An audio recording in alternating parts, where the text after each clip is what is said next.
الحمدللہ رب العالمین والصلاة والسلام علی سید المرسلین اما بعد فاعوذ باللہ من الشیطان الرجیم بسم اللہ الرحمن الرحیم. پڑھیے الصلاة والسلام علیک یا رسول اللہ وعلی آلک واصحابک یا حبیب اللہ. الصلاۃ والسلام علیک یا نبی اللہ وعلی آلک واصحابک یا نور اللہ. ماہ رمضان رحمتوں کی کان، مغفرت کا پیغام ہمارے درمیان ہے. روزہ جب انسان رکھتا ہے تو کچھ نڈھال محسوس کرتا ہے، خاص طور پر جب افطار کا وقت آتا ہے تو پیاس سے زبان سوکھتی ہے، اور بعض اوقات بندہ کبھی کبھی تھوڑی دیر بعد گھڑی دیکھتا ہے کہ اب کتنی دیر باقی ہے کہ جب میں کھاؤں گا، جب میں پی سکوں گا. یہاں دو تین باتیں بڑی لطیف ہیں، بڑی خوبصورت ہے. پہلی بات تو یہ کہ اس میں جو بندگی ہے نا، جو اللہ سے محبت نظر آتی ہے کہ سامنے پانی موجود ہے، کھانا بھی موجود ہے، مگر میرے رب کا حکم ابھی تک نہیں ہوا ہے، ابھی افطار کا وقت نہیں ہوا ہے. اس سے انسان کی اللہ سے محبت چھلکتی ہے کہ بندہ اللہ کو راضی کرنے کے لیے کھانے سے بھی رک گیا، پینے سے بھی رک گیا، اپنی خواہشات سے بھی رک گیا. اور روزے کے فضائل کتنے ہیں، یہ اتنا زبردست نیکی کا کام ہے. یہ پورا جسم سمجھ لیں عبادت کر رہا ہے. آپ کی پوری باڈی جو ہے نا وہ اس وقت عبادت میں مصروف ہے، کیونکہ باڈی کی جو نیڈ پوری ہوتی ہے وہ پانی سے ہوتی ہے، کھانے سے ہوتی ہے، اس سے آپ رکے ہوئے ہیں. تو گویا انسان کا پورا جسم اللہ کی عبادت میں مصروف ہے. بدقسمتی سے کئی لوگ ایسے اب سنتے ہیں کہ روزہ رکھنے میں سستی کرتے ہیں، تو وہ بھی سستی نہ کریں کہ روزے کے بارے میں سنیے کہ کیسے کیسے فضائل احادیث میں آئے. نبی پاک علیہ الصلوۃ والسلام فرماتے کہ بے شک جنت میں ایک دروازہ ہے جس کو ریان کہا جاتا ہے، اس سے قیامت کے دن صرف روزہ دار داخل ہوں گے اور کوئی داخل نہیں ہوگا. اسپیشل ڈور ہوگا جنت کا. آپ دیکھتے ہیں کبھی کبھی ایئرپورٹ پر جاتے ہیں یا کسی جگہ جاتے ہیں، ایک وی آئی پی گیٹ ہوتا ہے اور اس وی آئی پی گیٹ سے لوگ داخل ہوتے ہیں جو وی آئی پیز ہوتے ہیں. تو اے روزہ داروں تمہیں مبارک ہو کہ جنت میں وہ دروازہ ہوگا جس کو باب الریان کہا جاتا ہے، اور اس سے روزہ دار جنت میں داخل ہوں گے. اور قیامت کے دن ایک اناؤنسمنٹ ہوگا، کہا جائے گا روزے دار کہاں ہیں؟ وہ لوگ کھڑے ہوں گے، ان کے علاوہ کوئی اس دروازے سے داخل نہ ہوگا. جب یہ داخل ہو جائیں گے نا تو جنت کا وہ ڈور، وہ دروازہ بند کر دیا جائے گا.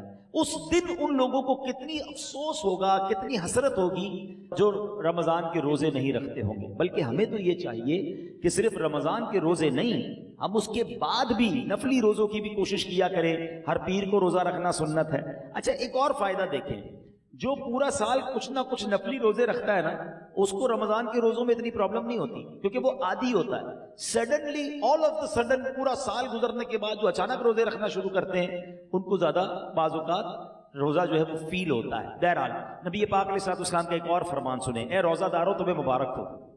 میرے آقا فرماتے جس نے رمضان کا روزہ رکھا اور اس کی حدود کو پہچانا اور جس چیز سے بچنا چاہیے اس سے بچا، تو جو کچھ گناہ پہلے کر چکا ہے اس کا کفارہ ہو گیا.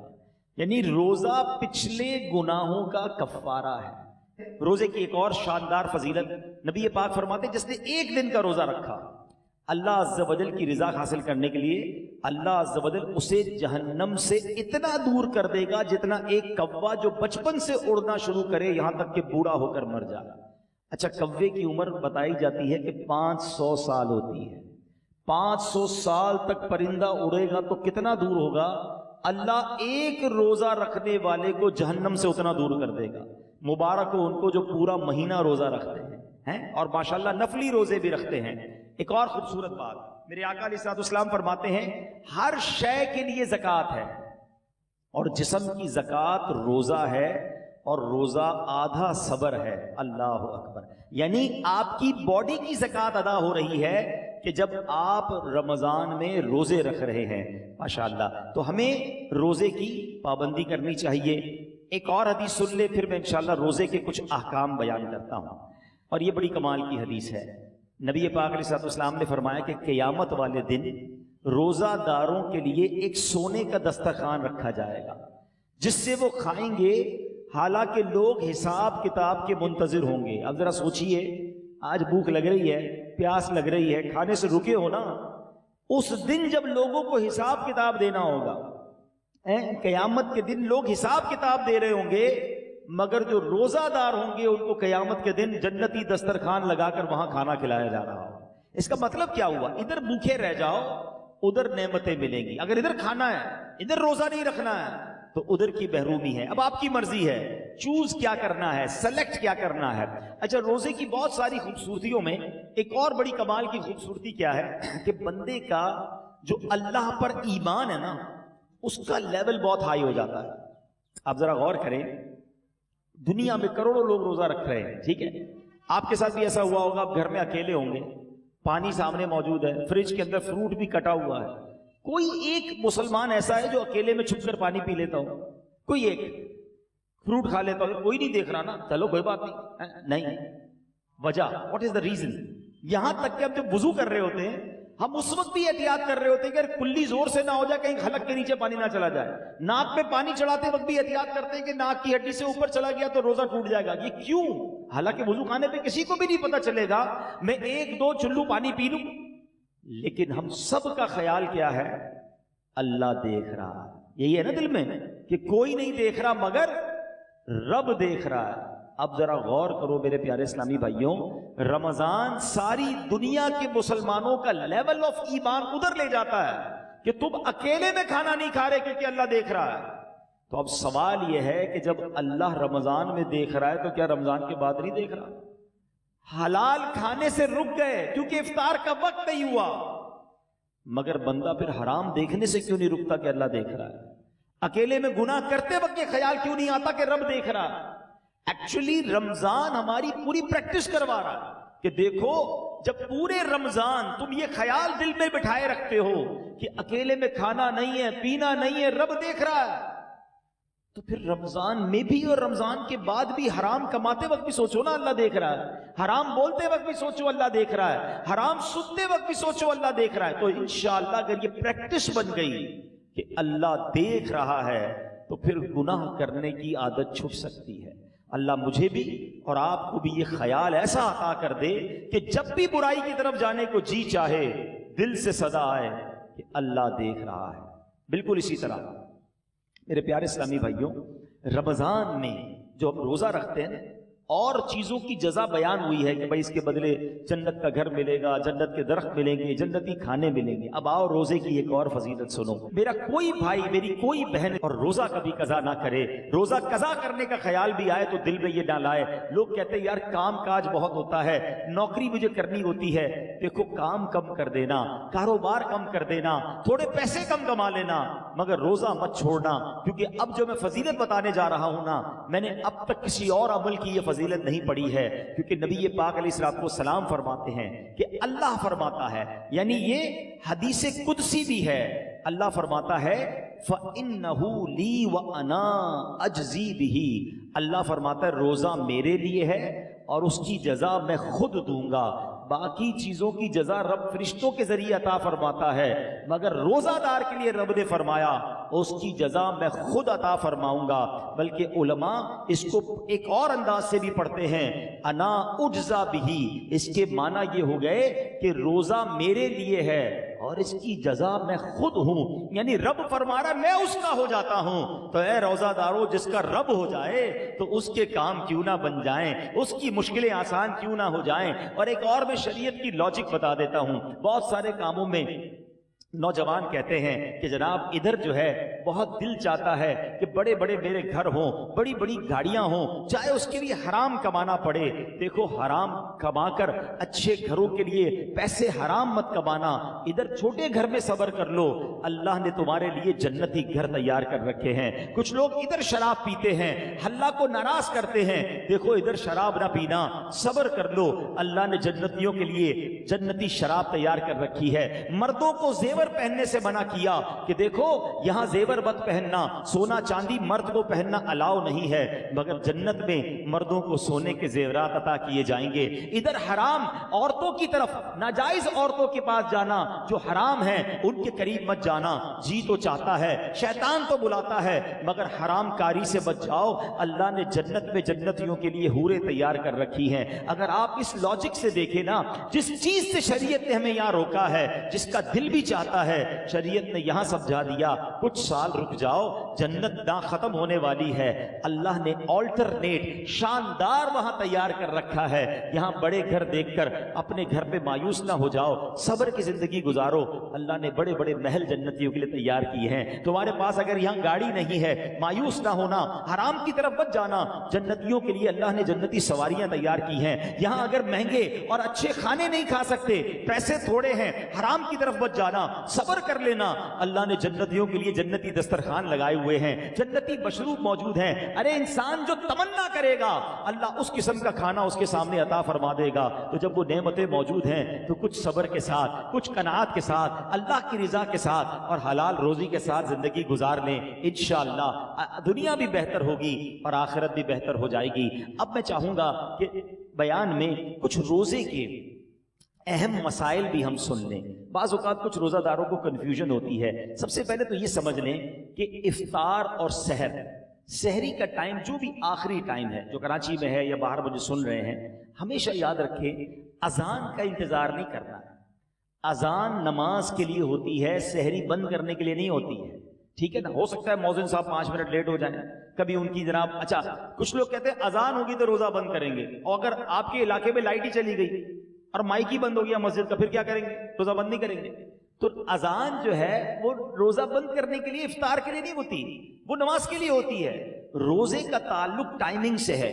وقت سحر یعنی فجر کا وقت شروع ہوا، جیسے ہی شروع ہوا اب آپ کھا پی نہیں سکتے۔ 1 سیکنڈ بھی آپ نے زیادہ کھا لیا تو اب پورا دن آپ بے شک بھوکے رہیں، روزہ نہیں ہوگا، آپ کا روزہ شروع ہی نہیں ہوا۔ تو بیسٹ طریقہ کیا ہے؟ اپنی گھڑی کا ٹائم سیٹ رکھیں۔ اب تو موبائل فون آ گئے ہیں، جو انٹرنیٹ والے موبائل ہوتے ہیں اس میں بھی موبائل ٹائم بڑا پرفیکٹ پتہ چل رہا ہوتا ہے۔ 5 منٹ پہلے، کوئی لازم تھوڑی ہے کہ آخری منٹ تک کھانا پینا ہے، 5 منٹ پہلے آپ کھانا پینا بند کر دیں۔ ٹوتھ پیسٹ وغیرہ کرنا ہے تو بھی کر لیں، اور اپنے تمام معاملات سے فارغ ہو جائیں، درود پاک پڑھیں، تاکہ آپ فرض روزہ ہے نا، اگلے 15 گھنٹے بھوکا رہنے کے لیے تیار ہیں تو 5 منٹ زیادہ بھوکا رہ جائے نا بھائی، 5 منٹ 10 منٹ پہلے فارغ ہو جائیں سحری سے۔ بالکل اسی طرح افطار میں بھی آپ نے کرنا یہ ہے کہ افطار میں آپ نے گھڑی دیکھ کر افطار کرنا ہے، ٹائم دیکھ کر افطار کرنا ہے۔ 1 آدھ منٹ اوپر ہو جائے خیر ہے، پہلے افطار نہ ہو جائے۔ بعض اوقات ہوتا ہے لوگوں کی گھڑی ٹائم پہ نہیں ہوتی، 5 منٹ پہلے افطار کر لیتے ہیں۔ آپ کو پتا ہونا چاہیے کہ ٹائم ہوا کہ نہیں۔ اور بالکل اسی طرح اذان مغرب کی نماز کے لیے ہوتی ہے، افطار کے لیے نہیں ہوتی۔ اس میں بعض اوقات 2 گڑبڑ ہو جاتی ہیں۔ ایک یہ ہو جاتی ہے کہ کبھی مؤذن صاحب سے بھی غلطی لگ سکتی ہے، جلدی اذان دے دی، آپ نے اذان سنی روزہ کھول لیا تو آپ کا روزہ چلا گیا۔ آپ ٹائم دیکھیں ٹائم ہوا ہے کہ نہیں۔ اور مؤذن صاحب خود اپنا افطار کرنے میں لگے ہوئے ہیں اور وہ 5 منٹ بعد اذان دے رہے ہیں اور آپ انتظار کر رہے ہیں اذان کا، تو یہ بھی درست نہیں، کیونکہ افطار کو تاخیر بھی نہیں کرنی چاہیے۔ تو پہلی بات تو یہ سمجھ لیں کہ ٹائم ٹیبل کے ساتھ روزہ ہے۔ یہاں ایک اور خوبصورت بات کہوں کہ لوگ آج کل بڑی مثالیں دیتے ہیں دوسرے ملکوں والوں کی، غیر مسلموں کی، یار وہاں بڑی ٹائم مینجمنٹ ہے جناب، بڑا ٹائم سے معاملات چلتے ہیں، ان کے جہاز بھی ٹائم پہ، ان کی ٹرینیں بھی ٹائم پہ، لوگ آتے بھی وقت پر ہیں۔ مجھے بتاؤ پوری دنیا میں ایک مذہب بتا دو کہ جو اتنا ٹائم مینجمنٹ کا درس دیتا ہو۔ ارے ہماری تو ساری عبادتیں ٹائم کے ساتھ ہیں، وقت سے 1 منٹ پہلے آپ کو سحری بند کرنی ہے تو روزہ ہوگا، وقت گزرنے کے بعد 1 منٹ اوپر چلا گیا روزہ ہی شروع نہیں ہوگا۔ افطار گھڑی کے مطابق کرنا ہے، بالکل ساری دنیا کے مسلمان ٹائم پہ افطار کرتے ہیں۔ ہماری ساری اذانیں، مسجد کا ٹائم ٹیبل دیکھیں، آپ کی ٹرین لیٹ ہو سکتی ہے، جہاز لیٹ ہو سکتا ہے۔ ہم نے دیکھا سردی ہو، گرمی ہو، بارش ہو، آندھی ہو، طوفان ہو، دنیا بھر کی مسجدوں میں وقت پہ اذان ہوتی ہے، وقت پہ جماعت ہوتی ہے، لاکھوں مسجدوں میں۔ کیسی شاندار ٹائم مینجمنٹ ہے، اسلام کی کتنی عبادتیں ٹائم کے ساتھ ہیں۔ ارے جناب ہم حج پہ جائیں تو کب عرفات میں رہنا ہے، کب عرفات سے نکلنا ہے، کب پہلے نہیں نکلنا ہے، کب مزدلفہ پہنچنا ہے، کب مینا پہنچنا ہے، کون سے دن طواف الزیارت کے ہیں، each and everything going with time. اسلام جتنا ٹائم مینجمنٹ سکھاتا ہے نا، اتنا دنیا کا کوئی مذہب نہیں سکھاتا. ہاں یہ ضرور کہہ سکتے ہیں کہ ٹائم مینجمنٹ اسلام میں ضرور ہے, مسلمان اس سے سیکھتے نہیں ہیں, تو ہمیں دوسروں کی مثالیں دینے کی کیا ضرورت ہے؟ ہمارا دین ہمیں شاندار ٹائم مینجمنٹ سکھاتا ہے. اچھا انجیکشن, روزے میں اگر کسی کو خون دینا ہے, جب آپ خون دیں گے تو آپ کا وضو ٹوٹے گا, لیکن اگر آپ انجیکشن لگواتے ہیں اس سے روزہ نہیں ٹوٹے گا. ٹھیک ہے, کان میں اگر کوئی ڈراپ ڈالتا ہے, اگر اس کا کان کا پردہ پھٹا ہوا نہیں ہے تو بھی اس سے روزہ نہیں ٹوٹے گا. ہاں آنکھ میں اگر کوئی ڈراپ ڈالتا ہے تو اس سے علماء فرماتے ہیں روزہ ٹوٹ جائے گا. تو ہمیں روزے کے بارے میں یہ معلومات بھی ہونی چاہیے. بعض اوقات لوگ جو ہے احتیاط نہیں کرتے, اور وہ احتیاط نہ کرنے کی وجہ سے ان کا روزہ ٹوٹ جاتا ہے. جب یہ فرض ہے تو اس کے احکام سیکھنا بھی ضروری ہے, اس کی احتیاطیں سیکھنا بھی ضروری ہے. تو بہرحال میرے پیارے اسلامی بھائیوں, افطار کے وقت ایک اور کام کرنے والا ہے جو نارملی ہمارے یہاں نہیں ہوتا, کیونکہ روزانہ افطار کے وقت 10 لاکھ گناہگار جہنم سے آزاد کیے جاتے ہیں. روزانہ یہ اتنا مبارک مہینہ ہے, اس پہ روزانہ افطار کے وقت 10 لاکھ گناہگار آزاد جہنم سے کیے جاتے ہیں. اور جب جمعرات کی رات آتی ہے اور جمعے کا دن آتا ہے تو فرمایا ہر لمحے 10 لاکھ گناہگار جہنم سے آزاد کیے جاتے ہیں. اب آپ سوچیں کہ افطار کے وقت ہماری کیا کیفیت ہونی چاہیے. ہمارے گھروں میں تو ایک ہنگامہ مچا ہوتا ہے, شربت کدھر ہے تو پکوڑے کدھر ہے تو فلاں چیز نہیں آئی.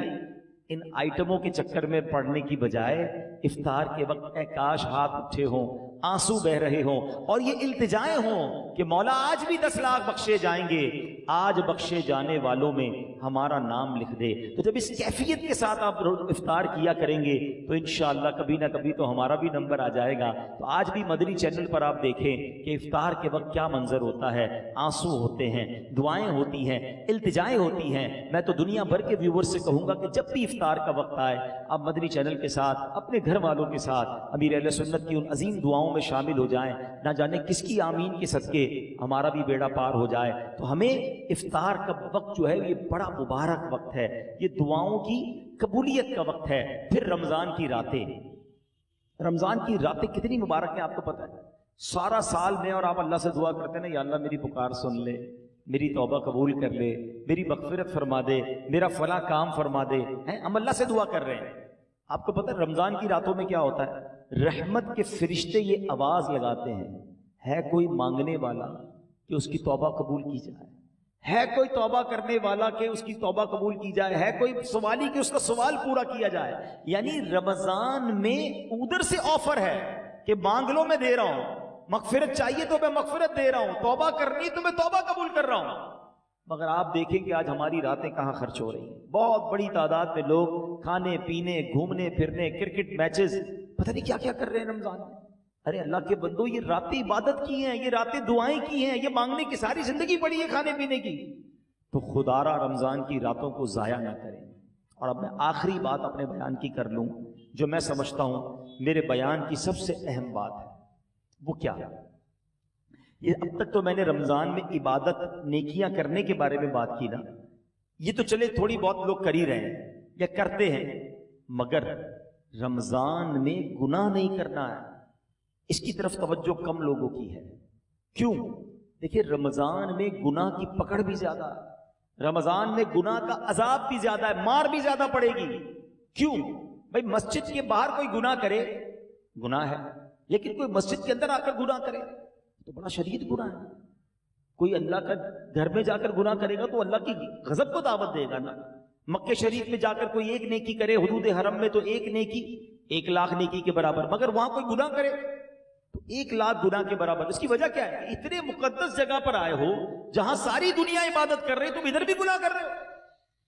بالکل اسی طرح رمضان بڑا مقدس مہینہ ہے, جو رمضان میں گناہ کرے گا, احادیث میں یہ مضمون ملتا ہے کہ جو ایک گناہ رمضان میں کرے اس کے 1 سال کے اعمال برباد کر دیے جائیں گے. ہمارے ہاتھ میں موبائل ہوتا ہے, موبائل کھولا پتہ نہیں کیا دیکھ رہے ہیں, کیا سن رہے ہیں. خدارا اپنی زبان پر, اپنی آنکھوں پر, اپنے کانوں پر ہمیں قابو رکھنا ہے. یہ صرف کھانے پینے سے رکنے کا نام روزہ نہیں ہے. آنکھوں کا روزہ یہ بندہ حرام نہ دیکھے, زبان کا روزہ یہ بندہ حرام نہ بولے, پیٹ کا روزہ یہ بندہ حرام نہ کھائے. ادھر جناب بھوکے پیاسے تو ہیں, باقی سارے گناہ ہو رہے ہیں. احادیث میں یہ مضمون بھی ملتا ہے کہ وہ شخص جو بھوکا پیاسا رہے مگر گناہوں سے نہ بچے، ایسے بندے کے بھوکا پیاسا رہنے کی اللہ کو کوئی ضرورت نہیں ہے۔ کچھ لوگ رمضان میں فلمیں دیکھتے ہیں، ڈرامے دیکھتے ہیں، تو ٹائم پاس کر رہا ہوں یار، موبائل پہ گیمیں کھیل رہے ہیں۔ فضول کام نہ کریں نا، یہ پتہ نہیں اگلا رمضان ہمیں ملے نہ ملے۔ تلاوت کریں، ذکر و اذکار کریں، عبادت کریں، اور اس رمضان میں میں نے اور آپ نے مغفرت حاصل کرنی ہے، یہ بات یاد رکھیے گا۔ میرے آقا علیہ الصلوۃ والسلام نے جبریل امین کی ایک دعا پر آمین ارشاد فرمائی۔ صحابہ نے پوچھا حضور آپ نے کون سی دعا پر آمین فرمائی؟ تو نبی پاک نے فرمایا کہ مجھے جبریل امین نے یہ دعا کی کہ اے اللہ، جو رمضان کو پائے اور اپنی مغفرت نہ کروا سکے وہ ہلاک و برباد ہو جائے۔ اب ذرا سوچیں میرے پیارے اسلام بھائیو، دعا کون کر رہا ہے؟ فرشتوں کا سردار، اور آمین کون کہہ رہے ہیں؟ نبیوں کے سردار۔ تو دعا تو قبول ہی قبول ہے نا۔ اب رمضان میں جس کی مغفرت نہ ہوئی نا، وہ برباد ہو جائے، تو روتے رہیے، التجائیں کرتے رہیے، اللہ سے معافی مانگتے رہیے، تلاوت کرتے رہیے۔ پتہ نہیں اگلی بار رمضان نصیب ہو کہ نہ ہو۔ جن کو اللہ نے نوازا ہے غریبوں کی مدد کیجیے، سحر و افطار میں خرچ کیجیے، اپنی زکوٰۃ پوری دیجیے، اور اللہ کی راہ میں اور خرچ کیجیے تاکہ غریب مسلمانوں کا بھی بھلا ہو جائے۔ اللہ کریم سے میں دعا کرتا ہوں کہ رب کریم ہم سب کو ماہ رمضان کی برکت عطا فرمائے، روزے اس کی روح کے مطابق رکھنے کی توفیق عطا فرمائے۔ اب تک جتنے روزے رکھے اللہ اس کو اپنے دربار میں قبول فرمائے، اور آگے بھی ہمیں پابندی سے پورے روزے رکھنا صحت و عافیت کے ساتھ نصیب فرمائے۔